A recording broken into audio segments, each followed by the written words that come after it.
האם בדיקות אקספלור חשובות? חלק ב'. ברוכים הבאים לפרק ה-166 בסדרה השבועית שלנו, QL ללא הפסקה. בסדרה הזו אני מביא מדי שבוע סיפורים שונים מעולם הבדיקות, חוויות אישיות, וכמו כן גם תובנות שקשורות לעבודה בבדיקות. אז חברים, היום אנחנו בפרק המשך לפרק 157 שהוקלט לפני יותר מ3 חודשים.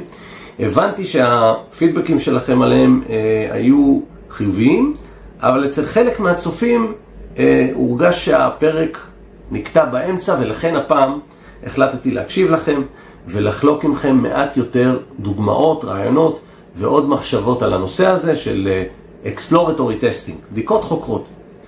בואו ניישר איזשהו קו. בשורה התחתונה, explore testing משלב 3 דברים בו זמנית. אתה לומד את המערכת, מתכנן מה לבדוק ומבצע ביחד, אבל הכל באותו שלב. כלומר, זה בדיוק להפך מבדיקות מתוסרטות שבהן אנחנו עוקבים אחרי צעדי בדיקה שהוגדרו ותוכננו מראש. בדיוק כמו שף שמכין איזה רוטב חדש, תואם, מתקן טיבול, מוסיף משהו תוך כדי הבישול, לא רק מסמן וי על מתכון וזהו. אוקיי, זו אולי האנלוגיה הכי טובה שאפשר לתת במקרה הזה. הבודק למעשה משתמש בידע שהוא צבר תוך כדי הבדיקה עצמה כדי להחליט מה הצעד הבא שלו. הוא לא כבול לאיזשהו תסריט קשוח. אם פתאום הבודק מגלה התנהגות בתוכנה שנראית לו קצת מוזרה, הוא יכול להחליט על המקום, רגע, עכשיו אני עוצר כאן ומתמקד בזה, אני חוקר את זה לעומק. כל זה נשמע מצד אחד מאוד מאוד אינטואיטיבי והגיוני, מצד שני אולי כאוטי. כלומר, איך ננהל את זה? איך נדע מה בדקנו ומה לא בדקנו כדי שלא נחמיץ תהליכי בדיקה חשובים בדרך? ובכן, ישנן טכניקות להוסיף לזה סדר, להוסיף לזה איזשהו פריים, איזושהי מסגרת מסוימת, כמו למשל Session-Based Test Management. אוקיי? כלומר, ניהול בדיקות מבוסס סשן. הרעיון הוא שנגדיר משימות בדיקה לפרק זמן מוגדר מראש, למשל עד 2 או עד 90 דקות, ובזמן הזה שהבודק מתמקד במשימה עצמה, אבל בתוך המשימה יש לו חופש לחקור. כן ניתן לתעד את הטסטים, אבל בצורה תמציתית. מה הוא עשה, מה הוא מצא, ואילו תובנות עלו אצלו בסיום הסשן.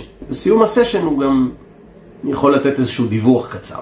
זה נותן גמישות, אבל גם מיקוד ותיעוד מינימלי. כלומר, זה לא פרוץ לגמרי. כן, אנחנו עדיין שומרים על תיעוד ורישום. מתי הגישה הזאת אפקטיבית ומה היתרון שלה? ובכן, היתרון הענקי שלה זה שיש לנו יכולת בעצם לגלות באגים בלתי צפויים, כאלו שתסריטים מאוד מובנים וקשיחים פשוט לא היו חושפים. מדוע? משום שמי שכתב את התסריט לא חשב לחפש או לבדוק את התרחיש הזה באופן ספציפי. זה מעולה כשאתה מקבל פיצ'ר חדש לבדיקה שאתה לא מבין אותו עד הסוף, או במערכות מורכבות עם הרבה אינטראקציות בין רכיבים שונים. הדבר הזה עוזר לבודק גם להבין את המוצר לעומק, להבין איך הוא מרגיש ואיך הוא עובד בפועל.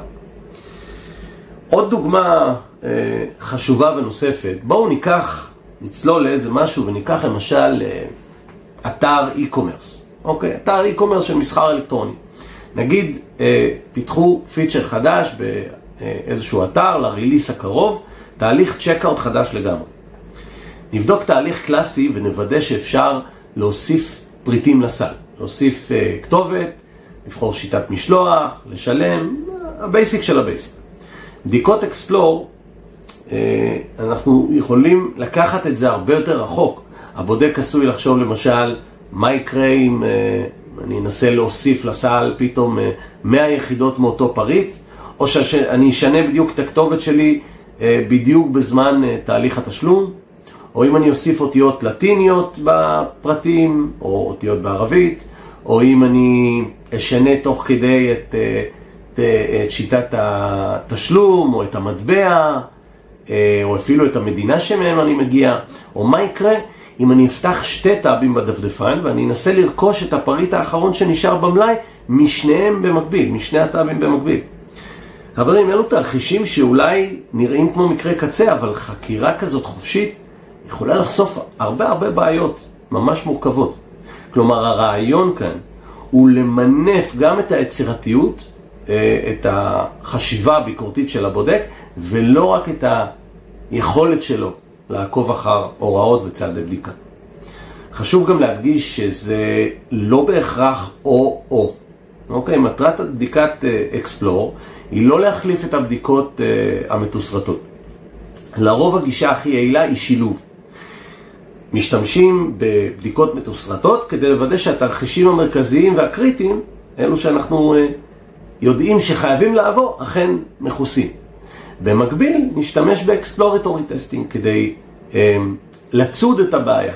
זאת אומרת, לצוד אבל בעיות לא צפויות, וגם להעמיק את ההבנה שלנו במערכת, שזה אולי חלק גדול מהעניין. העיקרון המרכזי, חברים, זו ההכרה בחשיבות של חקירה פעילה, של למידה תוך כדי עשייה. לפעמים הדרך הכי טובה להבין משהו לעומק, היא לא רק לקרוא עליו בספר או לעקוב אחרי מתכון מדויק. תמיד קצת לחלום ולחשוב מה יקרה אם. זכרו, העתיד שייך לאלו המאמינים ביופיים של חלומותיהם.